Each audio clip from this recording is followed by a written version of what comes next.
he wrote, gosh, I guess probably almost 60 years ago, and it could have been written last month. And it uses a Chinese hula say. I'm sure you're wondering, what in the heck is he doing playing the Chinese hula say with the Woody Guthrie song?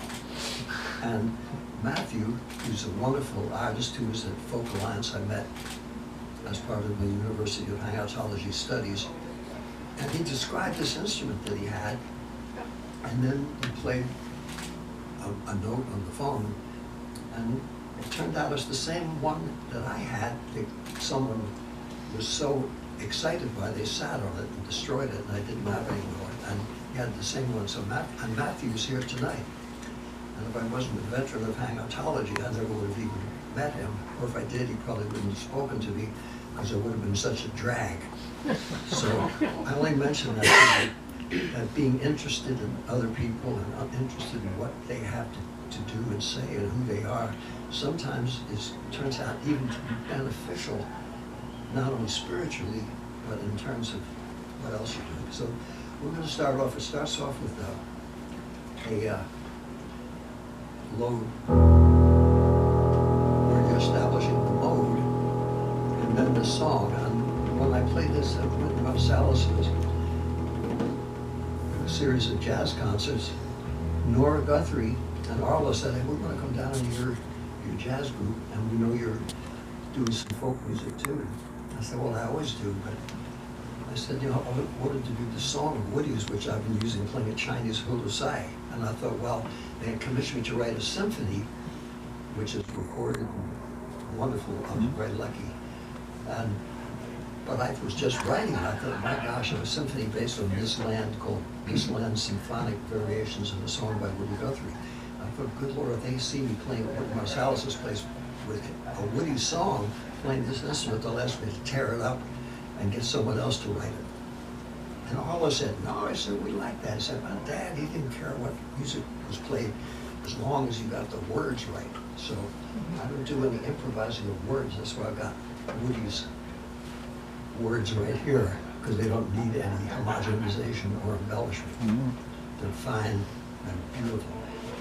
This could have been written yesterday or tomorrow, and it's about the people that have fed and still help to feed our children with good food, and what they went through a long time ago and still go through, and how beautiful what they do is and how important it is. Pastures of Plenty by Woody Guthrie.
My poor feet traveled a hot, dusty road.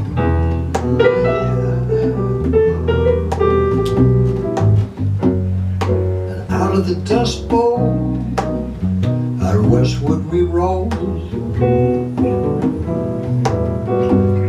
And your deserts were hot, and your mountains were cold.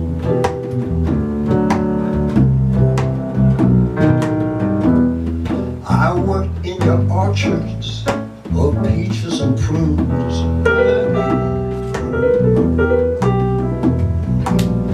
I slept on the ground in the light of the moon. By the edge of the city, you'll see us, and then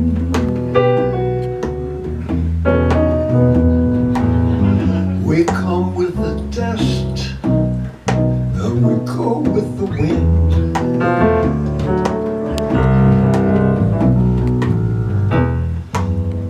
California, Arizona, I harvest your crops. Well, it's north up to Oregon to gather your hops. Dig the beets from your ground, cut the grapes from your vine.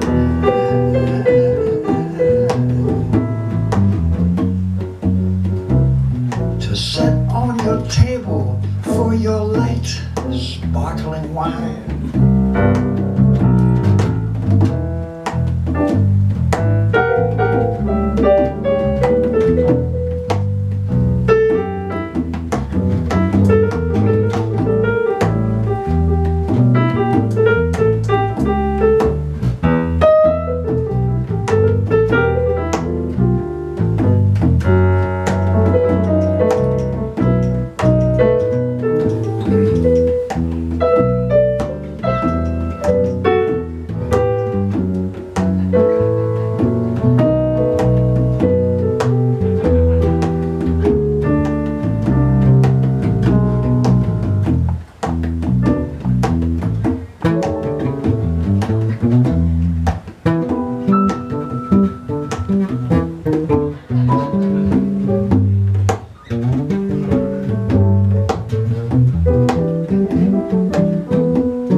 Green pastures aplenty from the dry desert ground, from the Grand Coulee Dam where the waters run down.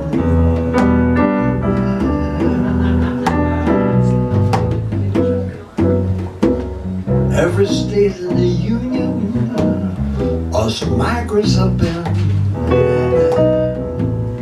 We'll work in this fight, and we'll fight until we win. Well, it's always ramble-dooby here, Along your green valley I will work until I die. My land I'll defend with my life if it need be. 'Cause my pastures are plenty, must always be free.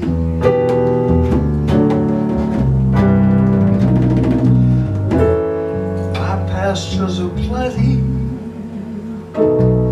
since I work all my life, must be free.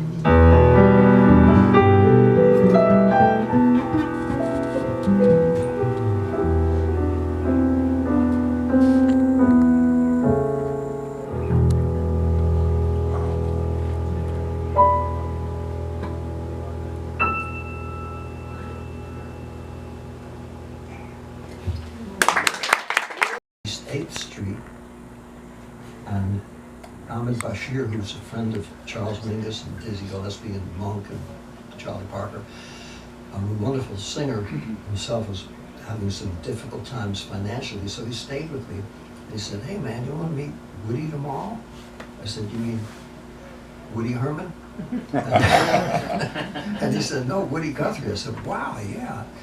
He said, "Well, he and his wife that he's just with now just got remarried. They're living a block and a half away." So I went over there, spent the whole day and night just listening to his incredible stories, not about himself, but about all the places that he'd been, all the music that he'd heard, all the people that he knew, everything. He was a walking encyclopedia with a Okima, Oklahoma style of speech.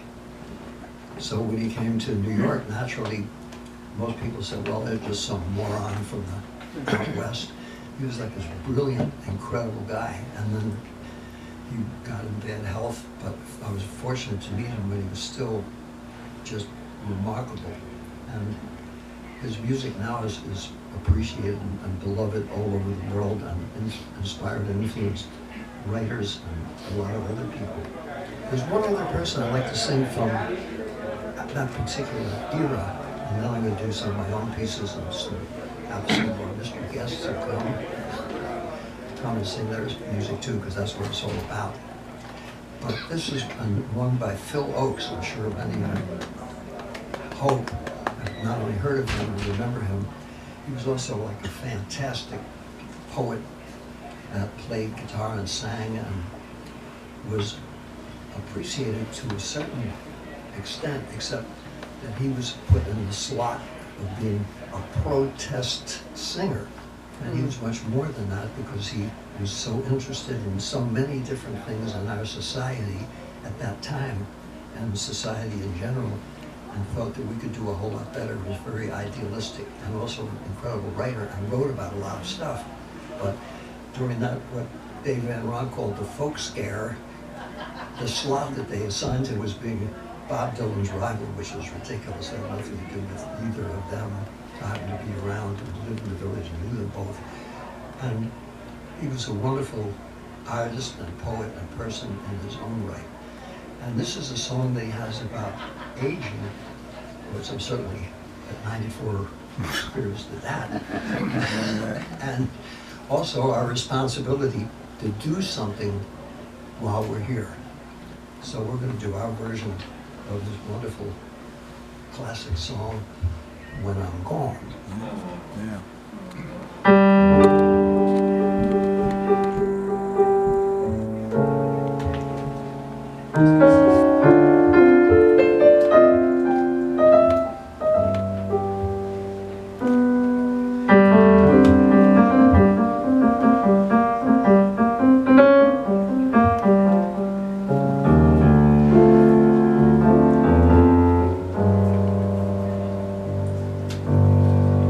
There's no place in this world where I belong when I'm gone. I won't know the right from the wrong when I'm gone. So you won't find me singing on this song when I'm gone. So I guess I'll have to do it while I'm here.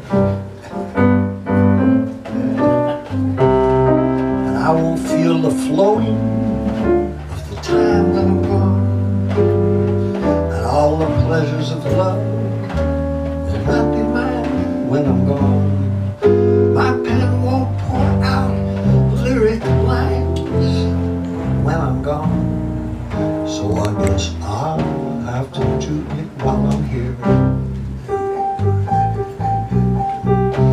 And I won't breathe the bracing air when I'm gone, and I won't care about my words when I'm gone. Won't even be asked to do my share when I'm gone, so I guess I'll have to do it while I'm here. I won't be running from the rain when I'm gone, and I can't even suffer from the pain when I'm gone. Can't say who's to praise and who's to blame when I'm gone, so I guess I'll have to do it while I'm here.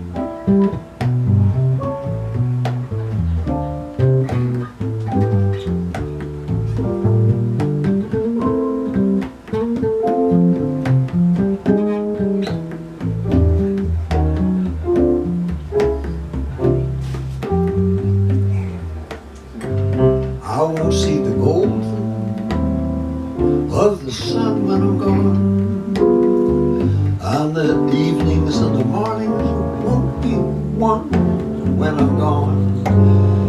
Can't be singing louder than the guns when I'm gone, so I guess I'll have to do it while I'm here. All my days won't be dances of delight when I'm gone, and the sands will be shifting from my sight when I'm gone. Can't even add my name into the fight when I'm gone, so I guess I'll have to do it while I'm here. I won't even be laughing at the lies when I'm gone, and I can't even question how or when or why when I'm gone. Can't even be proud enough to die when I'm gone, so I guess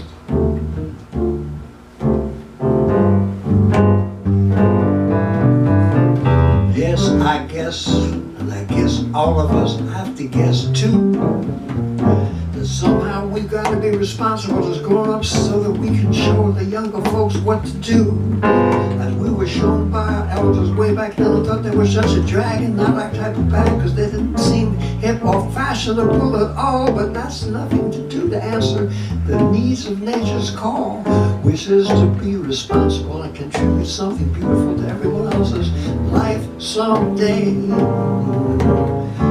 Find in any type of certain non-assigned way what we could do to be true, to give a little